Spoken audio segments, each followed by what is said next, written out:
So the big question is this: how are marketers like us, who don't cut corners and rely on hype-filled, black hat, scammy marketing, who are always focused on providing value first and over-delivering for our customers with every single purchase they make, how do we market our products and services in a way that allows us to get our message out into the world, dominate the competition, and create a lifestyle of freedom and abundance without sacrificing sales and profit?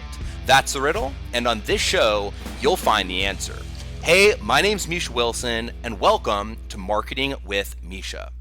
What is going on, everyone? Misha Wilson here, coming at you for another episode of Marketing with Misha. Let me know what your name is and where you're coming in from with a quick comment as you hop on here. Give me a quick yes that you can see and hear me loud and clear.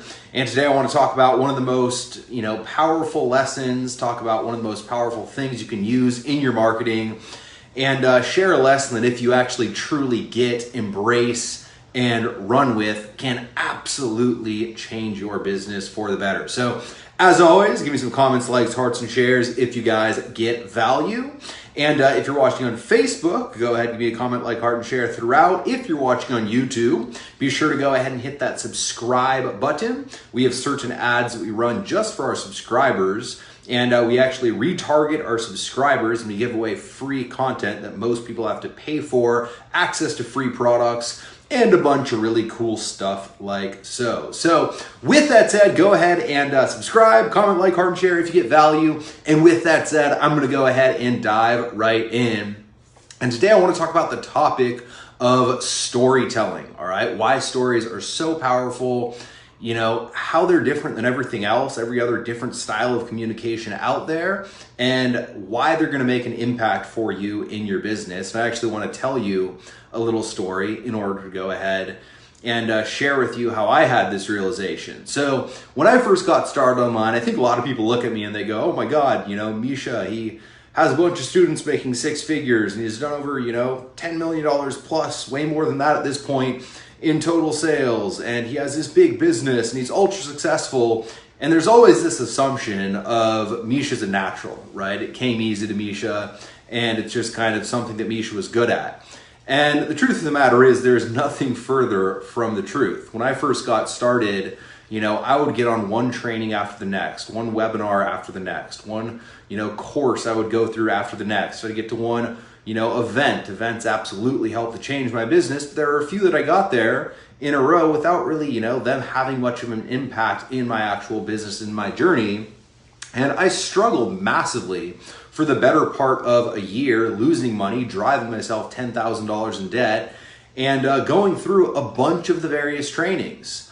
And I realized what would happen is I'd go through a training and I would go out and I'd try to execute upon the training, and I would take notes, I'd go through it, I'd use my workflowy document, I'd take notes of when I learned something, at what point in time in the actual training I learned it, so I could go back and I could say, okay, I learned this lesson at this time in the training, and I could go back and look at exactly what the lesson was again.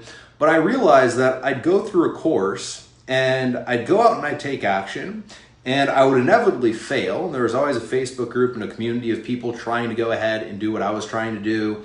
And a lot of the people weren't quite doing the thing exactly as I was trying to do the thing. And a lot of the people were kind of doing variations of what I was doing, trying to see success. And so it was almost like everyone was going through a slightly different course, right? And it always confused me because I was doing what the course told me to do, but everyone else was doing slightly different stuff than me. And so how, as I paid attention to everything else, it just didn't make sense, right? They should all be doing what I was doing. And so what I do is every now and then I would go back and I'd go back through the courses and I'd look and I'd say, what am I missing here? Why are people doing things differently than I'm doing things differently? And I'd really pay attention to each of the various topics covered in the course, all the various lessons covered. And I'd realize that, holy crap, I wasn't even necessarily executing upon what the course taught. I had gone through the course, I had taken notes, I had, done my best in taking notes, really paying attention as much as I could, but I was always kind of slightly missing the boat when it came to execution. And everyone else was slightly missing the boat when it came to execution too. And that actually happened with about 3 or 4 different people that I was working with, and I bought all their courses and I had gone all in on their programs. And I had spent, well over $40,000 on coaching mentorship before I went ahead and broke through. So again, I had bought a lot at the time, and I realized that, holy crap, I'm kind of not actually doing what I think I'm doing. And when I go back on the notes, they're slightly different. And I remember one mentor had the biggest impact on my business compared to anyone else, a guy named Dagan Smith, and I'm super, super, super excited. I believe Dagan is coming back, and we're gonna give Dagan a bunch of love when he does come back and do some really cool stuff with him, hopefully, and kind of get that all squared away. But one mentor had more of an impact than any other mentor, compared to all the various mentors out there. And I would go through his training, and he was the guy that I went through. I just kind of got it. I could go out, I could apply, I could take action. And after going through, getting it, applying and taking action, I would see a result, right? And I realized something kind of strange. I realized that, when I'd go into Dagan's Facebook group, he'd have clients, and most all of the clients were doing just about the same thing. It wasn't like the other groups where all of the various other groups were doing slightly different things than what the actual product told them to do. It seemed like, at least from the outside looking in, everybody for the most part was pretty much on the same page.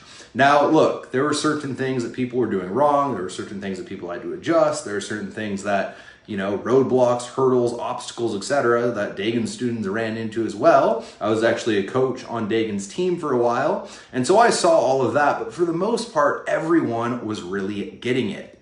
And it was kind of this interesting thing where I kind of wrote it off to, wow, Dagan just must be a really badass trainer, which he absolutely is, and when he comes back, jump all over his stuff for sure. But what I realized at one point in time is I actually went to go through a new Dagan course. It was I remember it, and people are going to hate the name or love the name, depending on where you stand. But the name of the course was the Trump Card.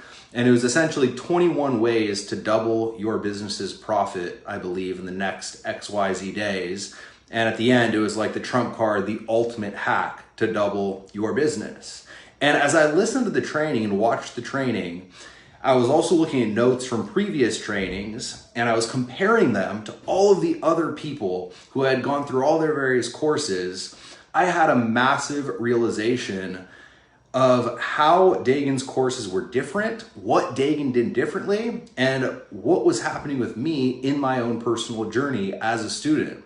And that realization was this. As I went through that webinar with Dagan, that was about a 3.5, 4 hour webinar, I realized that for 3.5 or 4 hours straight, all Dagan did was one thing. He told stories, all right? He shared a lesson, and then he told a story. And then he shared another lesson, and then he told another story. And then he shared another lesson, and he told another story.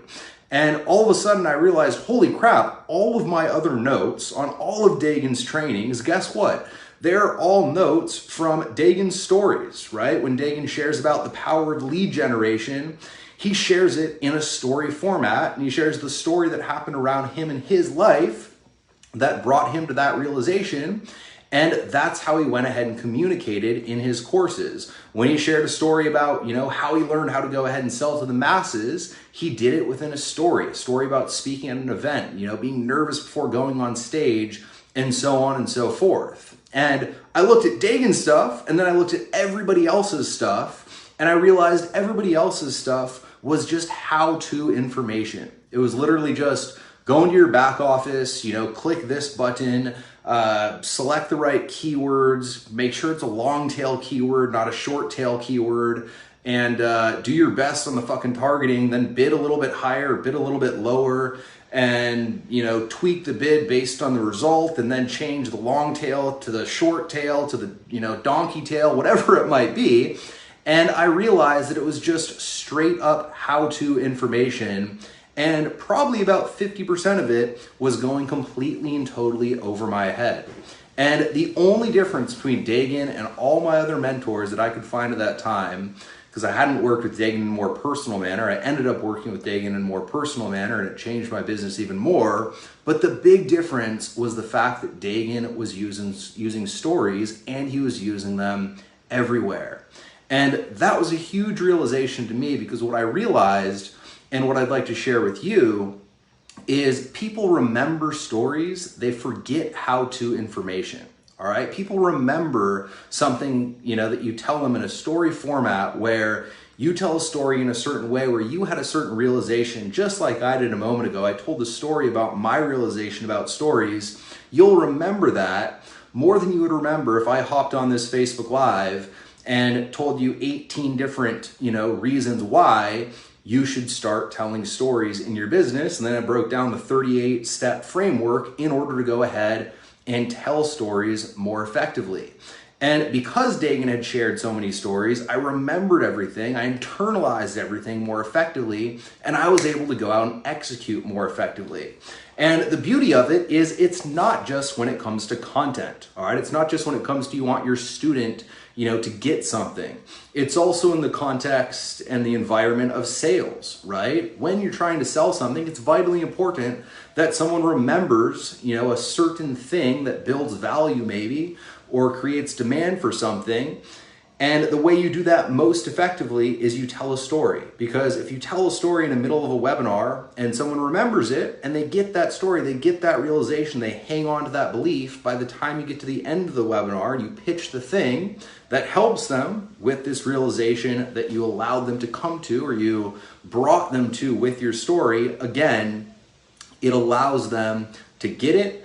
It doesn't get forgotten. It doesn't get jumbled in the how-to information. There's the whole, there's the phenomena if you sit in a circle with 10 people and how-to information is told, to one person, then they tell it to the next person, they tell it to the next person, they tell it to the next person. By the time it gets all the way around the circle, it's a totally different kind of message and concept than when it started. Stories are vitally different, massively different. With stories, people remember them, they hang on to them.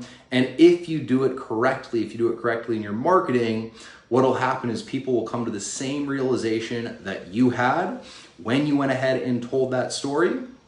And as a result, they'll pick up that belief. And when they pick up that belief, if that belief is in alignment with the product that you sell, so if I tell a story that builds belief of solo ads are the way to go, or Facebook ads are the way to go, if I tell that story correctly, they'll come to that same realization, they'll adopt that belief. And then if you're selling a product on, solo ads, Facebook ads, whatever it might be, again, the demand is there. And then if the offer is strong, it's an absolute no-brainer. So that's my little message for you here today. Once again, use stories as much, as often, as frequently as humanly possible. When you have a lesson, tell a story. When you have a story, tell a lesson. Don't just get on and tell a bunch of stories about yourself without an actual lesson, but try and strive for each and every single time you have a lesson, tell a story, and when you have a story, tell a lesson. When you have a lesson, tell a story, and when you have a story, tell a lesson. And just like my lesson today and story today about Dagan illustrates, once again, it's the most powerful form of communication and marketing. And once you master it, it can allow you to create demand and change beliefs near on demand, allowing you to make sales pretty much whenever you want. So that's my message for the day. Give me some comments, likes, hearts, and shares. If you guys got value, as always, go ahead, hit that subscribe button if you're watching this on YouTube. Hope you guys got a ton of value. And when Dagan comes around, you'll know it. Get involved with this stuff, grab everything he has, absolutely changed my business for the better, and would not be where I am without him. So with that said, I appreciate all you guys. Till next time, over and out.